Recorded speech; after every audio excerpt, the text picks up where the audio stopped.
Finally Gilli ಗೆದ್ದಾಯಿತು. ಎಲ್ಲರೂ ಕೂಡ ಗಿಲ್ಲಿ ಗಿಲ್ಲಿ ಗಿಲ್ಲಿ ಏನಂತ ಇದ್ರಲ್ಲ. ಸೊ ಇವಾಗ ಬಿಗ್ ಬಾಸ್ 12 ಸೀಸನ್ನ ವಿನ್ನರ್ ಆಗಿ ಗಿಲ್ಲಿ ಅವರು ಗೆದ್ದಾಯಿತು.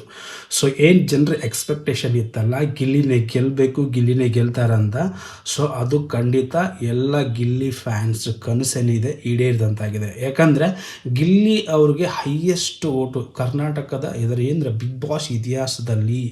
ಬಿಗ್ ಬಾಸ್ ಏನು 11 ಮುಗಿಸ್ಕೊಂಡು 12ನೇ ಸೀಸನ್ ಏನು ನಡೀತಾ ಇದೆಯಲ್ಲ, ಸೊ ಇತಿಹಾಸದಲ್ಲಿ ಯಾವುದೇ ಬಿಗ್ ಬಾಸ್ ಸೀಸನ್ಗೆ ಇಷ್ಟೊಂದು ಜನಪ್ರಿಯತೆ ಆಗಿರ್ಬೋದು, ಇಷ್ಟೊಂದು ಓಟ್ಗಳು ಯಾವತ್ತೂ ಬಂದಿರಲಿಲ್ಲ ಒಬ್ಬ ವ್ಯಕ್ತಿಗೆ, ಕಂಟೆಸ್ಟೆಂಟ್ಗೆ.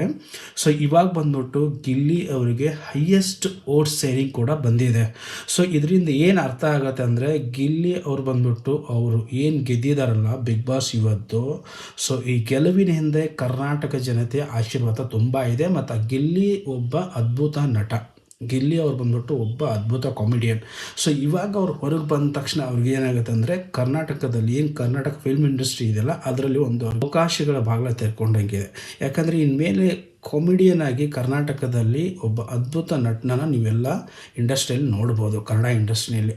ಸೊ ಇವಾಗ ಬಂದ್ಬಿಟ್ಟು ಗಿಲ್ಲಿ ಫ್ಯಾನ್ಸ್ ಅಂತೂ ಫುಲ್ ಖುಷಿಯಾಗಿರ್ತಾರೆ. ಯಾಕಂದರೆ ಫೈನಲಿ ಗಿಲ್ಲಿ ಅವ್ರ ಫ್ಯಾನ್ಸ್ಗೆ ಗುಡ್ ನ್ಯೂಸ್. ಗಿಲ್ಲಿ ಅವ್ರು ಫೈನಲಿ ಅವ್ರ ಆಶೀರ್ವಾದದಿಂದ ಗೆದ್ದಾಗಿದೆ.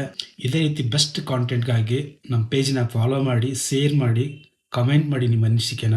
Thank you.